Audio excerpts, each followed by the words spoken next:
मेरे प्यारे विद्यार्थियों, आप सभी को हमारे YouTube चैनल प्रगति कोचिंग सेंटर सरमेरा नालंदा में हार्दिक स्वागत है।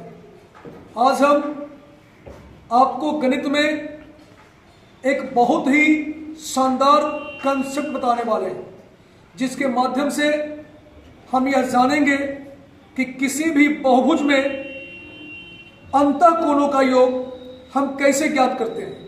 तो आइए हम शुरू करते हैं। इसके लिए हम एक फॉर्मूला लिखते हैं,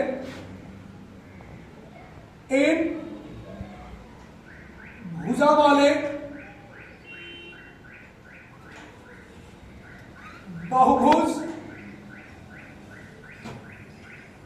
के अंतःकोणों का योग। इसके लिए हम फॉर्मूला लगाएंगे, n-2 गुना 180 डिग्री। जैसा कि सूत्र से पता है कि हमने लिखा है n भुजा वाला, मतलब यहां पर जो n है वो भुजा की संख्या है। जैसे देखा जाए, यदि कोई आपसे पूछे कि त्रिभुज के तीनों कोणों का योग कितना होगा, तो यहां पर चूंकि त्रिभुज के बारे में हमसे पूछ रहा है और त्रिभुज में 3 भुजा होता है, तो हम यहां पर जो है n का मान 3 रखेंगे और सूत्र है n-2 गुना 180 डिग्री। इसमें n का मान हम 3 रखेंगे तो 3 - 2 गुना 180 डिग्री। 3 में से 2 गया 1 हो जाएगा, अब गुना 180 डिग्री यानी आ जाएगा 180 डिग्री। और मुझे विश्वास है कि आपने इस चीज को कई बार पढ़ा होगा कि त्रिभुज के तीनों कोणों का योग 180 डिग्री होता है। तो चलिए हम आगे बढ़ते हैं। यदि कोई हमसे पूछे कि चतुर्भुज के चारों कोणों का योग कितना होगा, तो चूंकि चतुर्भुज में 4 भुजा होती है, तो इस फॉर्मूला में हम n का मान 4 रखेंगे तो n-2, तो n की जगह पर 4 - 2 अब गुना 180 डिग्री।